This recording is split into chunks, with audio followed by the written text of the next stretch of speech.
Welcome to the Wedding Planning Experts podcast, hosted by Dan and Andrea DeWard, owners of Full Circle Weddings. After 25 years in the wedding industry, owning and operating multiple wedding venues, hosting hundreds of ceremonies and receptions, we provide tips to help brides and grooms plan their weddings stress-free and on budget. So let's dive in and talk about all things weddings. Welcome to the Wedding Planning Experts podcast. Andrea and I just returned from Vegas. We attended the Wedding MBA and made a lot of connections and learned some great things. Yeah, it was a lot of fun. Got to attend a lot of seminars. One I was able to do was titled 2026 Wedding Trends. And this seminar probably had the highest number of attendees. I think everyone wanted to hear what all the projected trends are going to be. So that was a lot of fun and just wanted to share some of the information that I learned. So let's go over some of those topics and let's start off with rings. What did they have to say about rings? Yeah, so with rings, hand-engraved rings with special messages, I think you're already seeing that now. But one trend that you're going to be seeing more of is gemstones. Diamond solitaires, I don't think will ever go out of style, but the trend will be just different, rich colored gemstones. And you'll see a lot more unique shapes and cuts with those. The rings are going to be a little more intricate with their designs. So a little more personalized? Yeah, I think they're already kind of personalized now, but I see more of that up and coming. And the big thing is the different color gemstones, like your sapphires, your rubies, your emeralds, instead of just the diamond solitaire. What did they have to say about destination weddings and locations? Yeah, that was really fun. So Italy is the #1 wedding destination. It has been. That has not changed. But there are a couple locations that are up and coming. Portugal and San Miguel are the destinations that are up and coming for 2026.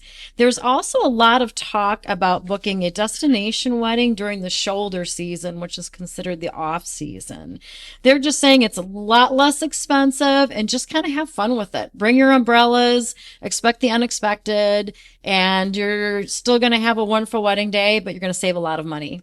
Yeah, and on destination weddings, let's also talk about size of weddings. Pre-COVID wedding averages in the United States were about 130 guests that attended the wedding. That was kind of an average pre-COVID. After COVID, those numbers reduced. We're at about 115 guests that attend weddings now. So that number's decreased a little bit. A lot of that has to do with micro weddings. Micro weddings have become very popular. A little more intimate settings, maybe like 50 people roughly for micro weddings. That's another trend that's popular. Yes, it really is. There's a lot of venues offering micro wedding packages. Bride and grooms are going to save a lot of money doing that also. Yeah, let's talk now a little bit about fashion. What did they have to say about fashion and styles? Yeah, a couple things with wedding gowns. One trend that you'll be seeing is more pleating with the dresses. Capes and scarves are also in. They give your look a lot of movement and flow, but then you can also remove those at the reception and change your look a little bit. You'll see that. Block heels are making a comeback. And you're going to see a lot more gender fluid options. A lot of your salons are going to show more options for that. And also veiled hats are making a comeback, which is kind of fun. I haven't seen that for a long time, but it's coming back. How about colors? What did they say about colors? Yeah, so we're talking color schemes for the entire wedding. So green is the new black for next year. And this is a dark jewel tone green, not a sage green, but a very deep, rich green. You're going to see that color in fashion, floral, and linens. The other color they talked about is red. That's another color scheme that's going to be popular. And you can expect pops of red with your linens, your wedding day papers, including your stationery and party favors. And this red gives the wedding a cinematic vibe. I saw a lot of red with black, and it was just that bright pop of red. It was really, really pretty. And then the other color that's going to be up and coming, if you're looking for something that's subtle and sophisticated, that's going to be butter yellow. And you're going to see that with the bridesmaids' dresses, your floral, your table settings. It's just very soft and elegant. How about floral? Any latest on trends for floral? Yes, I learned a lot about floral. Some of that I'll get into in a future podcast. A couple quick bullet points. Calla lilies are the it flower for next year. Your bouquets are going to be much more sleek and streamlined than what you've been seeing. A lot more contemporary, a lot of structured bouquets using less flowers and more wire and pearls. An example would be instead of just a hand-tied bouquet, where you're holding it, you could hold it like a ring of flowers, like a wreath, but it's very structured with grasses and wire and calla lilies, orchids. Again, very, very contemporary. Almost seems like a little bit more of an art piece. Exactly. Exactly. Another really fun example we saw was an all white bouquet, and I believe it had white orchids and I think some callas. It was kind of contemporary, but they ended up having it hand painted, and it had hand painted designs in red and blue and yellow, which was really interesting. How about decorating? Any updates on decorating? Yeah, this is really fun. So maximalist is in and minimalist is out. So we're talking lots of color and textures. You want to create a mood. You're going to see a lot of colorful florals, maybe adding some fruit in with your centerpieces to make it look like you stepped into a Renaissance painting. You're going to see a lot of colored glassware, floral patterns, and layered linens. Lots of ruching and ruffles. Some examples were shown like wavy fabric hanging from the ceiling to give this layered wavy ceiling. That was interesting. Stripes are also considered the new neutral. So stripes act as a base to your designs, whether it's the linens or your chair covers. Now, if you're going for a nautical theme, you don't want to do the blue and white stripes and the anchors. That's going to be out. Coastal chic is in. It's more sophisticated with a soft and neutral color palette. And then chairs. Chairs are changing too. We're used to seeing the white folding chairs and the Chiavari chairs, but now they're incorporating something called show-stopping chairs. I'm talking like bistro chairs, metal, colored cushions. You're going to see more cane back chairs and modern velvet chairs in all different colors. Much more statement pieces than we're used to seeing. Another fun little, here's a throwback here for your decorating.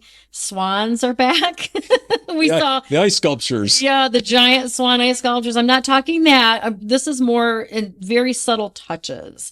So you could see small swan place card holders or die cut swans in your invitations or other wedding papers. Another one up and coming are 90s themed receptions. And your 90s theme receptions are reflected in your music and your food and your party favors. One was the show Friends. They did a Friends theme favors for the guests to take home. So a lot of throwback there. You mentioned stationery and wedding paper. Anything updates, trends coming down the pipeline with stationery and wedding paper? Yeah, so the trends for next year are going to be luxury embossing, die cutting, and lots of textures. Couples want their guests to feel the invitation before they even read it. The hand-drawn look, whimsical creatures, those are going to be on. Another personalized trend is having the couples write a love note to each of their guests and have it at each place setting. Which is nice. So, yeah, a lot of personalization. And I'm hearing a lot of that all over the place with weddings. A lot, especially the Gen Z, they want to have a lot of personalization and experiences incorporated in their wedding. Yes, they do. So how about, photography? I sat in on a couple other photography, seminars myself. They were more geared towards, AI and different software programs and things. But when you sat in on this seminar, it was more related to trends. So I'll be interested to see what you have to say about trends in photography for 2026. Yeah, so the trends they showcased were using lots of shadows in the photography, drone photography is going to really be a thing. Up close photos, you'll still do your traditional photos, but you're going to zoom in and some really up close ones. I thought that was interesting. Shooting at different angles and then having blurred out backdrops. You want to show kind of like the chaos of it, but make it real. Almost like motion. Yeah, a lot of motion. And then one trend I thought was interesting that we saw a good 20 plus years ago was an on-site portrait studio. So before the wedding begins, you do a lot of the pre-wedding photos. They would bring in a large backdrop and do more of the stage, more like a portrait studio. Yeah, I remember that actually. So it's fun to see that come full circle.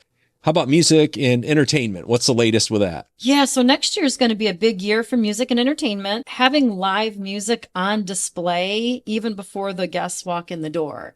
So having these large columns with your musicians standing and your guests walking by as they're playing, that's going to be a big trend. That'd be impressive, actually. Yeah, it really makes a statement. Also, kind of a fun thing would be if the bride or the groom have some skills, having them jump in and play. If they play an instrument or do anything, having them just kind of for fun, just be part of it. But not rehearsed, more off the cuff. Yeah, kind of off the cuff. Just have them jump in and have fun and kind of showcase their skills there. Yeah, that'd be fun. Great photo and video opportunities with that too. Definitely, absolutely. Hiring professional dancers for your reception. That's going to be another trend that's up and coming. And I'm talking dancers like ballroom dancers, flamingo dancers, belly dancers to perform during the reception.